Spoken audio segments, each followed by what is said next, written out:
So today I'm going to tell you about a group of white supremacists that carried out the only successful coup in American history. They overthrew a local government, murdered citizens, and replaced elected government officials.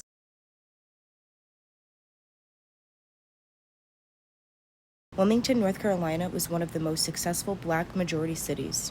Black men were business owners, carpenters, and professionals. They had the highest percentage of black citizens in office in the state, and it was home to Alexander Manly, editor of the Daily Record, the only black-owned daily newspaper in the country. Wilmington represented something dangerous to white supremacists, a working example of a multiracial democracy. By the 1890s, white Democrats were determined to take back power across the South by any means necessary. They saw the growing power of black voters as a threat. They partnered with racist militias called the Red Shirts to intimidate and suppress the black vote. And they launched a campaign of lies about black crime and quote-unquote Negro domination. In 1894 and 1896, a surprising political coalition formed. Black Republicans and white populists joined forces in what would become known as the Fusion Movement. They won key elections, including control of Wilmington's city government.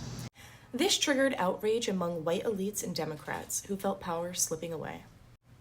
Local newspapers like the Wilmington Messenger spread false stories of black men attacking white women, feeding fear and hate. In August 1898, Alexander Manly wrote an editorial responding to a white woman's claim that white men needed to protect their women from black men. Manly called out the hypocrisy, pointing to the history of white men taking advantage of black women during slavery and even beyond. And that editorial lit the fuse. Just 2 days after the 1898 election, a mob of nearly 2,000 armed white men, led by former Confederate Alfred Waddell, marched to the Daily Record and burnt it to the ground. They issued an ultimatum to black leaders and white fusionists: resign or die. Mayor Silas Wright and other officials were forced to resign at gunpoint. Black residents were shot in the streets, and some estimates say over 60 people were murdered. Thousands of black families fled Wilmington. Those who remained were silenced. By the end of the day, Alfred Waddell had declared himself the mayor. The coup was complete, and no one was ever held accountable.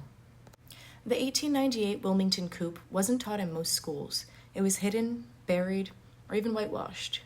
But today the truth is resurfacing, and the legacy still echoes over voter suppression, misinformation, and who gets to hold power.